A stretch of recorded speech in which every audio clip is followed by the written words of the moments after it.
Yes, तो अलवर को राजस्थान का स्कॉटलैंड कहा जाता है। फिर आते हैं हम बांसवाड़ा पे।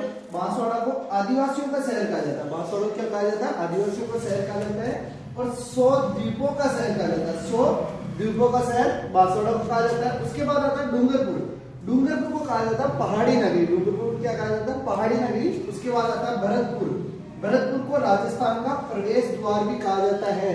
भरतपुर को राजस्थान का प्रवेश द्वार कहा जाता है। और एक आता है जोधपुर, उसे मरुस्थल का प्रवेश द्वार कहा जाता है। एक आता है जोधपुर, जिसको मरुस्थल का प्रवेश द्वार कहा जाता है। और राजस्थान का प्रवेश द्वार होता है भरतपुर को कहा जाता है। उसके बाद आता है टोंक, जिसे हम नवाबों का शहर कह देते हैं। टोंक है, उसे नवाबों का शहर। टोंक में स्थित रेड, जिसे प्राचीन भारत का टाटा नगर कहा जाता है। जिसे प्राचीन भारत का टाटा नगर कहा जाता है। उसके बाद आता है बूंदी, राजस्थान की काशी कहा जाता है। राजस्थान की काशी कहा जाता है। वह बावड़ियों का शहर भी इसे बूंदी को ही कहा जाता है। बीकानेर आता है ऊन का घर। बीकानेर को क्या कहा जाता है? बीकानेर को बोला जाता है ऊन का घर।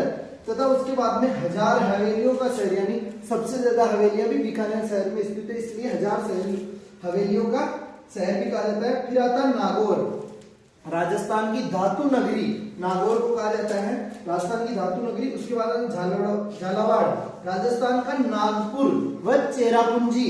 झालावाड़ को कहा जाता है राजस्थान की चेरापूंजी, और राजस्थान का नागपुर भी झालावाड़ को कहा जाता है। उसके बाद आता है धौलपुर, राजस्थान का पूर्वी प्रवेश द्वार। धौलपुर तो पूर्वी प्रवेश द्वार, और राजस्थान का प्रवेश द्वार हो गया भरतपुर, जो अभी बताया था। उसके बाद में आता है लाल पत्थरों की भूमि। लाल पत्थरों की भूमि भी धौलपुर को कहा जाता है। लाल पत्थरों की भूमि किसे कहा जाता है? धौलपुर को। उसके बाद आता है जालोर। जालोर कहते हैं ग्रेनाइट सिटी।